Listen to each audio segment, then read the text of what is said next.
ministry. And in my last video, I mentioned how I was starting to compile the information, the stories, just things like that, and kind of trying to present them to you in a convenient way.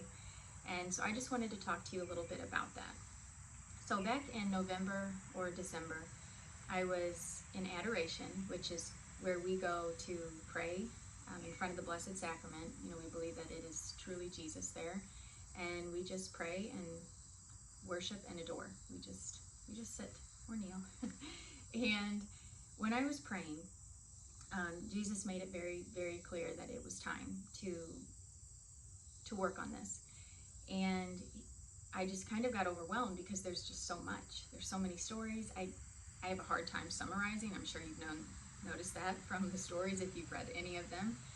And you know, he just said it's time, and I will help you, and I'm going to give you the topic. So I grabbed my notebook, and you know, it just came one after the other. I was just sitting there writing for 5 to 10 minutes, and I got all of the topics down. Some topics I even thought, like, why that? You know, I forgot about that. And so I had it all written down, and then he also encouraged me to include like homework, because he wants us to dig deeper. And as a Christian, as a Catholic, you know, it's not enough to just go to church on Sunday. It's just not. We need to be taking what we're getting, you know, from church, Mass, from people that we meet, things that we see, things that are helpful to us. We should be taking all of that and implementing it into our lives so that we can reach more people and save more souls. So when we don't do that, when we just go to church or not go to church, you know, we can really fall into that danger zone of being a hypocrite. And nothing will lead a person away from the church faster than that. They want to see the truth, but they want to see you living it too.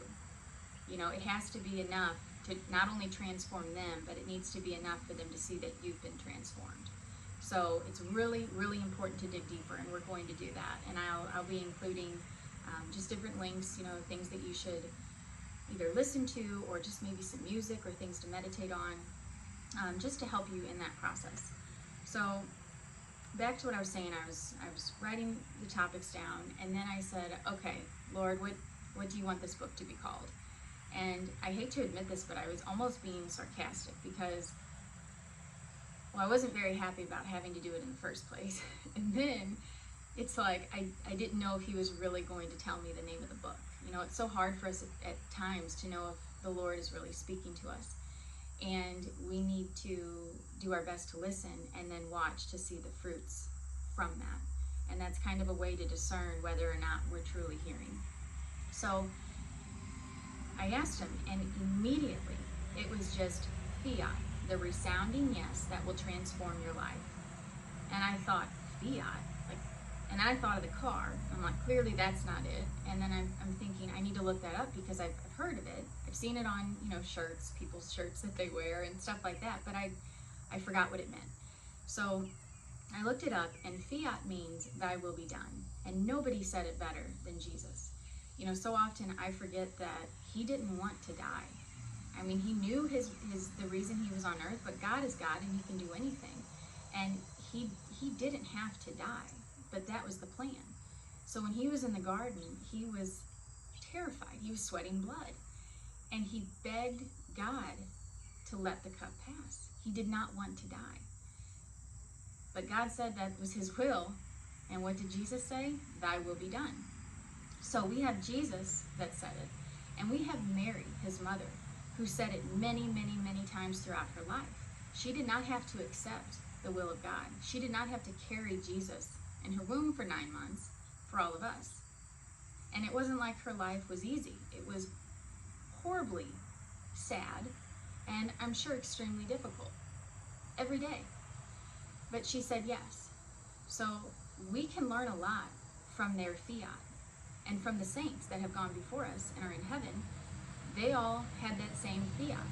So when we put that into our lives, and when we say Fiat every single day, our lives will be transformed. You know, so many times we want to reject the cross, but it's the cross that truly sets us free and transform our lives. So we need it. We need suffering. Unfortunately, nobody likes to suffer. So a few months later, after this experience in adoration, I was in the PICU. Like I said, in March, my girls started getting very sick, and quickly I knew that it was more than a cough. And we were in the PICU, and it was during a really bad coughing spell.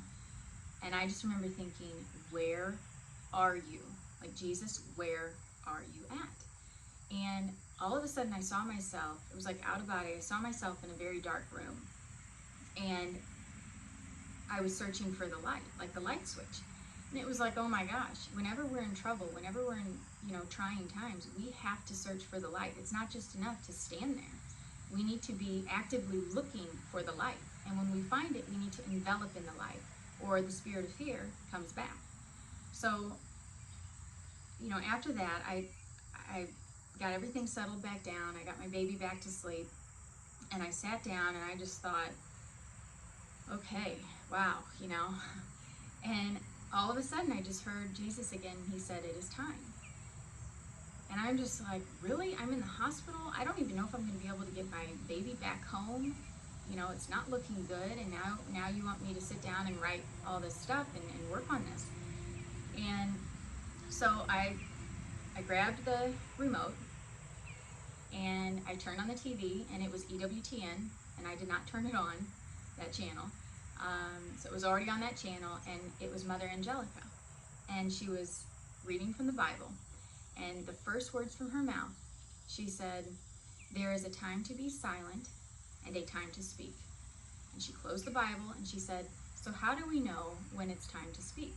And then she gave all of these different ways to know when God is asking you to speak and to share the truth. And I could have checked every single one off.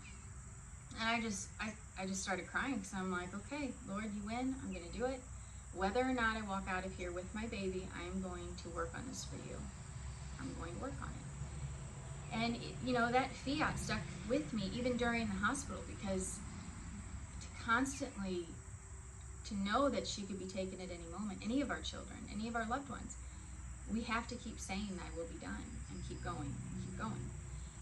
So here I am, and I will be, like I said, releasing just a few videos as I can. I'm going to try to do it really quickly, because I can't have this hanging over my head anymore.